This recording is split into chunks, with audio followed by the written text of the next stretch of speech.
Hello mga mama and sir. So, ngayon naman ang pag-uusapan natin ngayon, yung kaka-release lang na DepEd Order number 9 series of 2024 nung nakaraan lang na July 15, 2024. So, ano-ano ba yung nakapaloob dito sa DepEd Order na ito ng DepEd? Okay. So, sabi dyan, yung sa memorandum na yun, dated July 15, 2024, na with regards dun sa implementing guidelines on the school calendar and activities for the school year 2024-2025. So meaning, ito yung mga bagay-bagay na uh, ginagawa at saka mga gagawin ng mga teachers, mga stakeholders, and then, so kasama na po yung organization mismo ng DepEd. So ito na po lahat.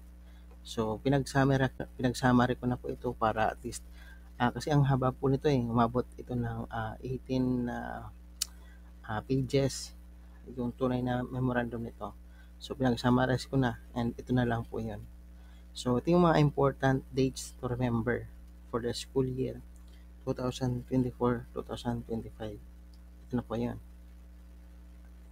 So ang una dyan yung enrollment period na nagsimula pa noong July 3 at saka magtatapos ngayong July 26.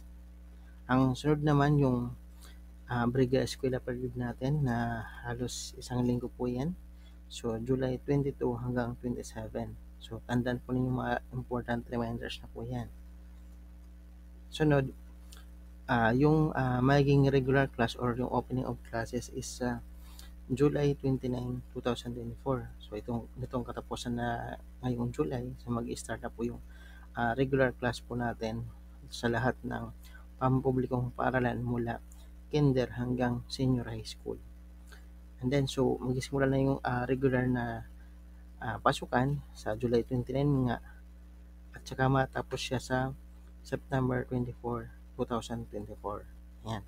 And then, ito yung examination naman sa September 23 hanggang 24, 2024. Ibig sabihin, after ng regular lesson or yung sinasabi na academic quarter, so magkakaroon siya ng examination. First quarter ang tawag dyan.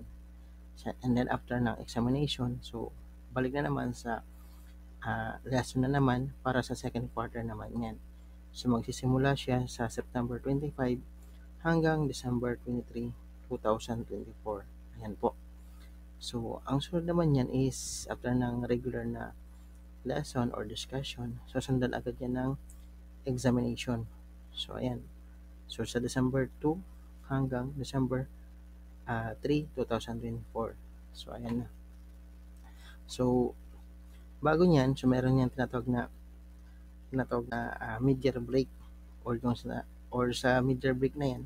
So yan diyan ginaganap yung NSET, mga trainings, and then sa mga estudyante naman sa senior high school, nagkakaroon sila ng enrollment kasi first sem papunta naman sa second sem.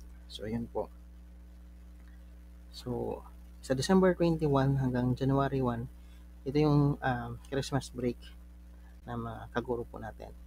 And then mapapaaga po yung resumption ng klase after ng New Year po agad. After po ng New Year po agad, so resume agad ng January 2, 2025 na. And then yung sa December 4 hanggang February 10, third academic quarter. Ibig sabihin, yung regular na discussion po or yung lesson yan. So nagsimula dito sa December 2 to 3 yung exam. Pag December 4, regular discussion yan or lesson. So balik naman tayo dito after ng lesson or discussion na yung academic quarter, examination na po yan sa February 9 to 10. So after nyan, academic quarter na naman around February 11 hanggang April 8, 2025. So yung mga dates. And then after ng academic quarter na yan, so susundan agad ng examination sa April 7 to 8, 2025. And ito na yung panghuli mga kaguro. So sa April 14 and April 15, 2 days lang po yun. Ito yung end of school year rights natin. And then, so mayroon pa rin 30 days mandatory sa mga teachers po natin mula April 19 hanggang May 18, 2025. So 1 month vacation naman tayo or tinatawag na uninterrupt po natin na sa mga gawain po natin. So 30-day mandatory break po natin. And then mag-start na naman yung National Learning Camp sa May 19, 2025. So yun na po ang ating mga tinatawag na school calendar activities sa school year 2024-2025. So yun lamang po. Maraming salamat.